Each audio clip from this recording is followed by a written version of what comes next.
I hear thee singing as I sail along. Over 400 years ago, the adventurous Portuguese explorers who discovered and claimed Brazil for the crown of Portugal sailed into this picturesque harbor and called it Rio de Janeiro, or River of January, because they discovered it in the month of January, and they believed the beautiful inlet into which we now sail was the mouth of a river. As we pass within the shadow of this gigantic promontory, known as Sugarloaf, we wonder if the white men who first saw it could have dreamed that it was destined to become the mighty sentinel of an enchanted metropolis with a population of over 1 million inhabitants and a reputation of being the most magnificent city in the world.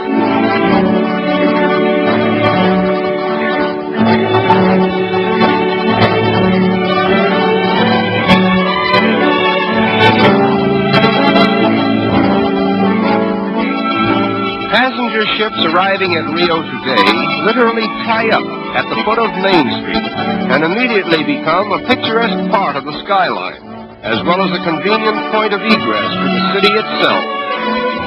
Rio de Janeiro is not a manufacturing city.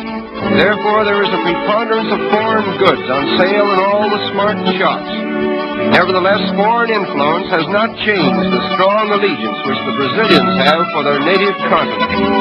They proudly proclaim themselves South Americans, and they very much resent the North Americans' alleged monopoly of the word American.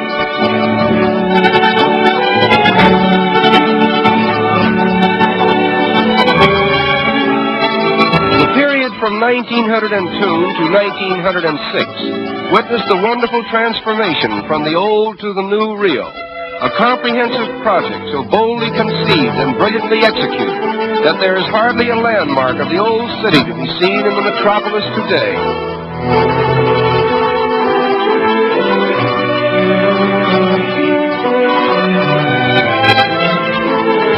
The most unique feature of the clean and spacious streets is the decorative mosaic work that adorns the sidewalks.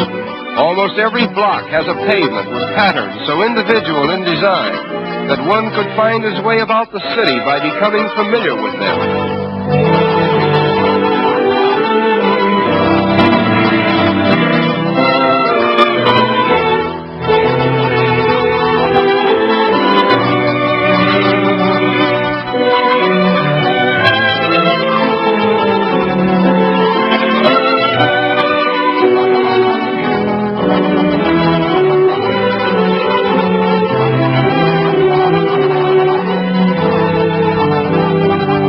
Rio is particularly noted for its numerous and colorful parks, which are scattered in picturesque profusion throughout the city.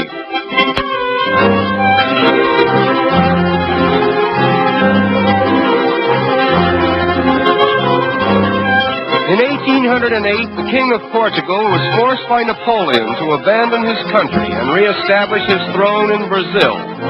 When he arrived in Rio, he brought with him, among other things, the first tiny sprouts of the famous royal palms, which he planted here. It was decreed that only members of the royal family might have the privilege of cultivating this particular species of tree.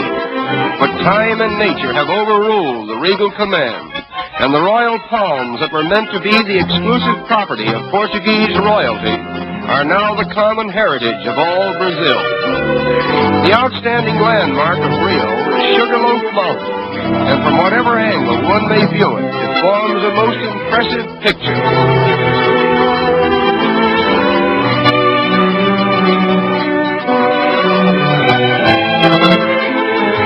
Swimming is one of the most popular sports in this pleasure-loving city. Consequently, many attractive swimming clubs have been erected along the picturesque shoreline. The architectural designs of these clubs are unusually distinctive, and many of them are actual reproductions of famous institutions in Spain and Portugal. Among the many fine boulevards in this city of splendor, the most beautiful is the Avenida Beira-Mar, with its marble promenade encircling the waterfront for a distance of 5 miles.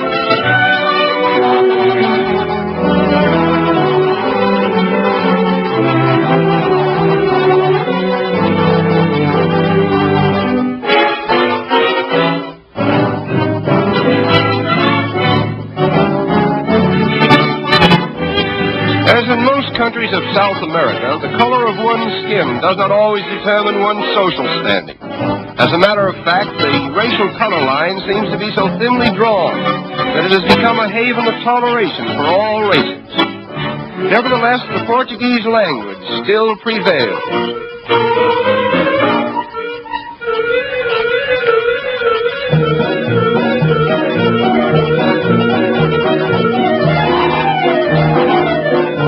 In the business districts of the city, there are a number of tiny shops where the more industrious young ladies of Rio earn their livelihood. This is called the butterfly industry, in which the colorful wings of butterflies are immortalized by an art that was inaugurated here many years ago.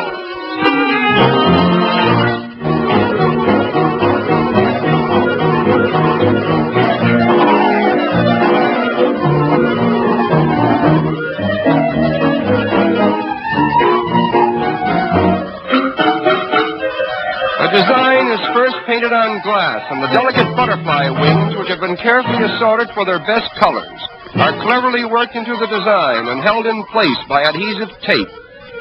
Another layer of glass is finally placed over the tape, and the wings, thus preserved, will hold their lifelike colors indefinitely.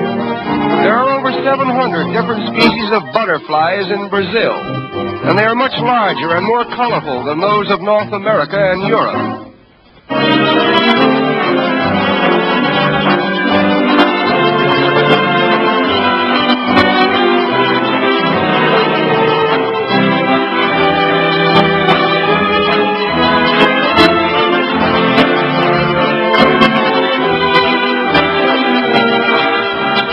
The completed articles consist of tea trays, vanity and jewel cases, bonbon dishes, and decorative pictures designed to glorify the city's landmarks. And needless to say, the predominating design is Sugarloaf, the center of attraction for all eyes that glory in the magnificence of Rio de Janeiro, the city of splendor.